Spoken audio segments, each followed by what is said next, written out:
아이폰 13이 공개되지 않았는데 벌써 아이폰 14 관련한 루머들이 하나둘 쌓이기 시작했습니다. 이런 현상은 아이폰 13이 12에서 조금 더 업그레이드 될 것이라는 루머 때문인 것 같은데요. 저 역시 이전 영상에서 아이폰 13을 건너뛰고 14를 노려봐도 좋을 것이라고 이야기를 했었습니다. 이 같은 생각은 저 혼자만 하는 게 아니라 대부분 아이폰 사용자들이 공통적으로 느끼고 있는 것 같은데요. 실제로 키노트가 다가오지만 이렇다 할 임팩트 있는 소식은 들려오지 않습니다. 그래서 오늘은 아이폰 14 관련한 루머를 알아보는 시간 가져볼까 하는데요. 가장 먼저 아이폰 14 출시일은 올해와 비슷한 시기에 이루어질 것으로 보입니다. 내년 9월 언제쯤이 될 것 같은데 코시국을 맞이한 지 2년이 다 되어가는 시점에서 이로 인한 큰 변수는 없을 것으로 예상합니다. 그래서 무난하게 올해와 비슷한 9월 초 중순이 되지 않을까 싶고요. 가격은 혁신적으로 아이폰을 접거나 말지 않는 이상 아이폰 13과 비슷한 수준이 될 것으로 보입니다. 예상되는 가격은 일반형이 $799, 프로 $999, 프로 맥스 $1099이고요. 네이밍은 아이폰 14 그대로 가고 모델은 일반 프로, 프로 맥스 이렇게 정해질 것 같고요. 다만 미니의 운명은 올해가 마지막이 될 수 있을 것 같습니다. 대신 이 자리를 아이폰 SE3가 대체할 수도 있고요. 카메라 관련해서는 밍치고가 대규모 업그레이드를 계획하고 있다고 전했습니다.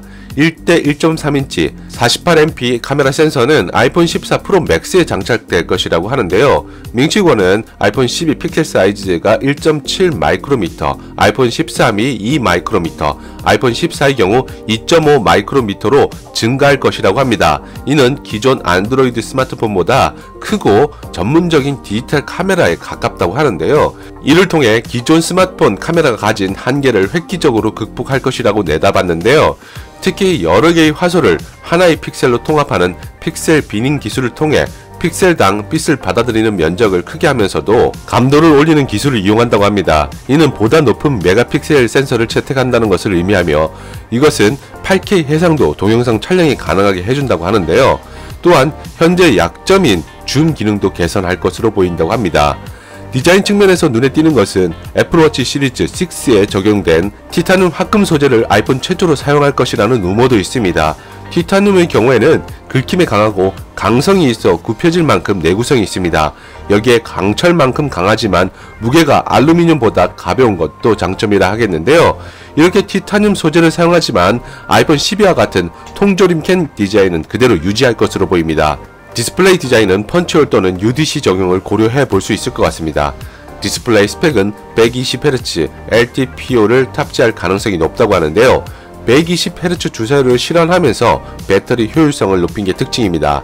아이폰 14 스펙은 아직 구체적으로 드러난 것은 없지만 A16 바이오닉 칩셋으로 구동될 것으로 보이며 제조 공정도 4나노미터 또는 3나노미터를 예상할 수 있어 뛰어난 배터리 효율을 기대할 수 있을 것 같습니다.